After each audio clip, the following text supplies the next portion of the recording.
paghiling sa isang bawang para matakot siya na mawala ka sa buhay niya o matakot siya na iwan mo siya. Hello mga guys, kumusta kayo? Panibagong araw, panibagong video na naman tayo. And sa araw na ito ay isa na namang video ang aking tuturo sa inyo na simpleng gabay o simpleng pamamaraan na makakatulong sa atin. At bago ang lahat, gusto ko lang mag-disclaimer sa mga taong hindi naniniwala at hindi gusto ang mga kagaya nitong video. Please skip this video at maghanap kayo ng videos na gustong gusto nyo dahil ang video na ito ay para lamang ito sa mga taong naniniwala and gusto mag-try. Sa lahat po ng mga nagko-comment po dito sa aking video, dito sa loob ng aking channel, mag-ingat sa lahat ng mga nagre-reply sa inyo na dinadala kayo sa kanilang WhatsApp in Imo app upang makaiwas po tayo sa scam. Ngayon po ituturo ko sa inyo paano siya matakot na mawala ka sa buhay niya.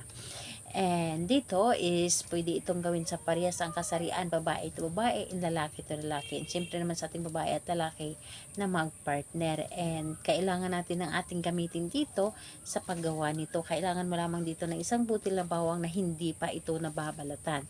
So ito lamang ang dapat nating ihanda. And syempre ang inyong sarili. So ihanda mo ang inyong sarili, kailangan na i-ready mo ang inyong sarili na gustong-gusto mo itong gawin, na dapat hindi ka nagdududa sa isang ritual na inyong gagawin, dahil kapag ikaw ay may pagdududa, huwag mo na lamang itong gawin dahil hindi ito gagana sa inyo. Dahil ang kailangan sa isang ritual ay buo ang inyong loob sa paggawa, tiwala at paniniwala ang kailangan dito para hindi masayang ang oras sa paggawa. Ayan, kapag ready ka na, pwede mo na itong umpisahan. Ang gagawin mo lamang dito sa isang bawang, ibulong mo lamang dito sa bawang ang inyong dapat na sabihin. 11 times mo itong sasabihin dito. Halimbawa na lamang, pangalan, apelyido, matakot ka na iwan kita. Pangalan, apelyido, matakot ka na iwan kita. Pangalan, apelyido, matakot ka na iwan kita.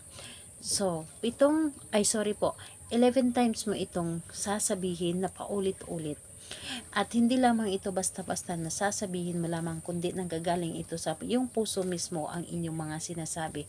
Yung tipong with feelings po ang inyong pagkasabi. And dapat po ay naniniwala ka sa inyong mga ginagawa.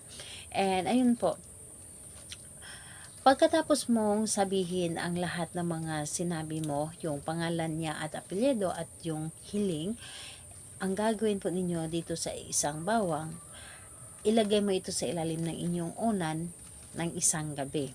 Ilagay mo sa ilalim ng inyong unan ng isang gabi, and kinabukasan po, humanap ka ng mapagbabaonan nito. Kahit nasa paso, basta sa lupa po ito, ibabaon po ninyo ito. So, paano kung hindi ko ito maibaon dahil walang mapagbaonan? Halimbawa na lamang, katulad sa abroad, walang mapagbaonan. Ang gagawin po ninyo, ilagay nyo lamang ito sa isang baso at lagyan ng tubig. Kapag ito ay tumubo, ibig sabihin nun, gumana ang inyong ginawa. So, ayun po. Gawin ito sa kahit anong araw at oras, pwedeng-pwede po. Basta buo lamang ang inyong tiwala dito. Salamat po sa inyo. Bye-bye everyone. God bless us all.